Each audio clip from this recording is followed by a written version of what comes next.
Olá pessoal, bem-vindos a mais uma aula de Biologia. Eu sou a professora Patrícia. Estamos falando hoje sobre a origem da vida. Essa é a parte 2 do nosso vídeo.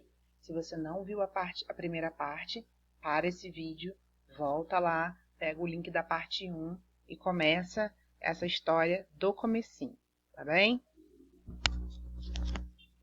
Então vamos lá. No vídeo anterior, nós conversamos sobre a ideia de abiogênese e biogênese.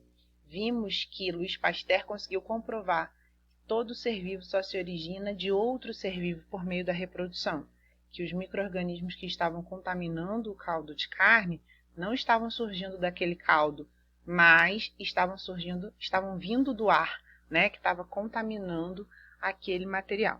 Agora, se todo organismo vivo se origina de outro ser vivo, como que apareceu a primeira forma de vida? Então, passados quase 40 anos do experimento de Pasteur, novas ideias começam a surgir para propor, explicações de como teria surgido a primeira forma de vida. Então, nós temos, por exemplo, a teoria da panspermia cósmica. A panspermia cósmica foi defendida pelo químico sueco Svante Arrhenius. Você deve conhecer o Arrhenius, da química. Ele é o cara que vai propor a classificação de ácidos e bases, das funções inorgânicas da química. Ele defendia a hipótese de que a vida na Terra teria surgido a partir de esporos de seres vivos provenientes de outros locais do espaço e que elas teriam chegado aqui por meio de meteoros que acertavam, que atingiam a superfície da Terra na origem, no momento mais próximo da origem da Terra. Tá? Então, essa ideia de que os meteoros trariam esses esporos que chegaram na Terra e que originaram as formas de vida. Outra ideia é a ideia do criacionismo. O criacionismo defende que a vida surge por um ato divino. E aí, na nossa religião judaico-cristã, ela está baseada no relato do Gênesis, de que o mundo foi criado por Deus em 7 dias, na verdade em 6 dias, e no 7º ele descansa, tá certo? Então aqui a gente tem a criação de Adão, que é uma pintura famosa de Michelangelo, representando o ato divino da criação. E a gente tem, na década de 1920, dois pesquisadores, Alexander Oparin e John Haldane, propondo que a Terra a Terra primitiva apresentaria condições necessárias para a formação de moléculas constituintes dos seres vivos. Então, de acordo com a ideia de Haldane, a atmosfera primitiva do planeta era formada por metano, o CH4, amônia, o NH3, e vapor de água, H2O. Tá? A superfície muito quente ainda do nosso planeta, ela ainda não tinha se resfriado, fazia com que o vapor de água evaporado caísse sob a forma de chuva. Essa chuva chegava ao solo quente, evaporava, então a gente tinha um ciclo de chuvas por milhões de anos. Além disso, muitas descargas elétricas durante essas tempestades. Com o passar do tempo, a superfície do planeta vai se esfriando e essa água começa a se acumular, formando os primeiros oceanos. É nesse primeiro oceano, nesse oceano primitivo, ainda meio quente, que a gente tem a formação dos coacervatos. Os coacervatos seriam pequenas moléculas orgânicas reunidas e envolvidas por uma pequena membrana. Oparin e Haldane, eles propõem a teoria, mas eles não testam a teoria. Apenas em 1953, o Stanley Miller e o Harold Urey, professor e aluno na época, vão testar a teoria do Oparin e do Haldane. Como é que eles fazem isso? Eles criam um equipamento, como esse que vocês estão vendo aqui. Eles retiram o ar daqui de dentro, colocam aqui dentro uma mistura de gases, que seria, então, equivalente à atmosfera primitiva da Terra.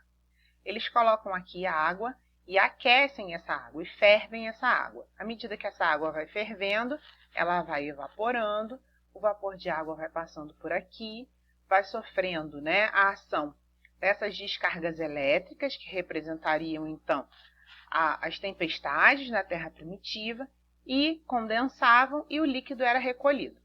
O líquido recolhido, ao final de uma semana, era diferente da água que tinha sido posta no aparelho. Ao analisar essa água, eles observaram a formação de aminoácidos. Aminoácidos são moléculas típicas das proteínas, que são moléculas orgânicas, tá? Então, isso ajudou a comprovar parte, né, da ideia de Opar em Aldana. Hoje a gente sabe que a atmosfera da Terra primitiva não era como eles acreditavam, porém, esse experimento ainda tem um grande valor histórico, né, para a ciência. Como é que seriam, então, as primeiras células? Na década de 1950, entre 1950 e 1960, um pesquisador estadunidense chamado Sidney Fox demonstrou que em algumas condições ele conseguia, né, que os aminoácidos formassem espontaneamente pequenas proteínas, peptídeos. E demonstrou também que as proteínas em solução poderiam formar as microesferas, o que confirmaria a ideia da formação dos quatervatos proposta lá por Opar em Aldana. Na década de 1900, foi demonstrado que o RNA, que é um dos materiais genéticos que nós temos nas células, também poderia atuar como uma enzima, chamada ribosima. Então, acredita-se que, a partir do momento que a gente tem um tipo de material genético, né, capaz de se replicar, e a gente tem metabolismo e reprodução, a gente teria os primeiros seres vivos, né, essas protocélulas se formando nesse ambiente. Então, nós temos duas hipóteses para explicar como é que seriam esses primeiros seres vivos. A hipótese heterotrófica e a hipótese autotrófica. A hipótese heterotrófica diz que os primeiros seres vivos não teriam um maquinário bioquímico muito complexo. Então, eles seriam sapróbios, ou seja, eles se alimentariam da matéria orgânica presente no ambiente. Para isso, eles, como não tinham oxigênio, né, disponível na atmosfera, eles faziam fermentação. A fermentação é um processo de produção de energia a partir de matéria orgânica que acontece na ausência do oxigênio. Então, os primeiros seres vivos fariam fermentação. A fermentação liberaria gás carbônico, que promoveria um efeito estufa, o que teria, né, esse gás carbônico aqui, teria possibilitado o seu uso, né? Então, alguns seres começaram a desenvolver a capacidade de utilizar o gás carbônico para fazer fotossíntese. A partir desse momento, a gente passa a ter uma alteração na atmosfera do planeta, porque a fotossíntese libera oxigênio. Esse oxigênio foi se acumulando na atmosfera, né, a ponto de formar, inclusive, de ter oxigênio suficiente para formarmos o que nós chamamos de camada de ozônio. O ozônio é uma molécula formada por 3 átomos de oxigênio, é o O3, que confere uma proteção contra a radiação ultravioleta do Sol, que é extremamente importante, né, para a gente que vive no planeta. Então, esse acúmulo de oxigênio teria possibilitado o desenvolvimento da respiração aeróbica. Consequentemente, nós, animais, podemos respirar agora oxigênio.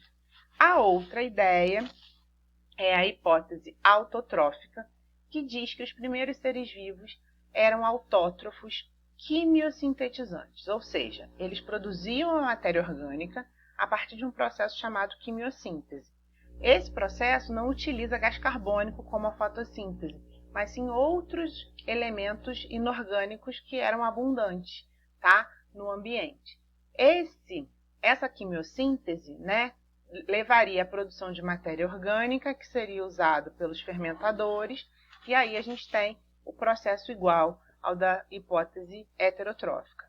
A fermentação liberaria gás carbônico, o acúmulo de gás carbônico tornou possível a fotossíntese, que libera o oxigênio, que forma o gás ozônio, que vai formar essa camada de proteção, e torna possível a respiração aeróbica e a maior diversificação dos seres vivos. Então, essa foi a nossa aula de hoje. Espero que vocês tenham gostado. Até o nosso próximo vídeo.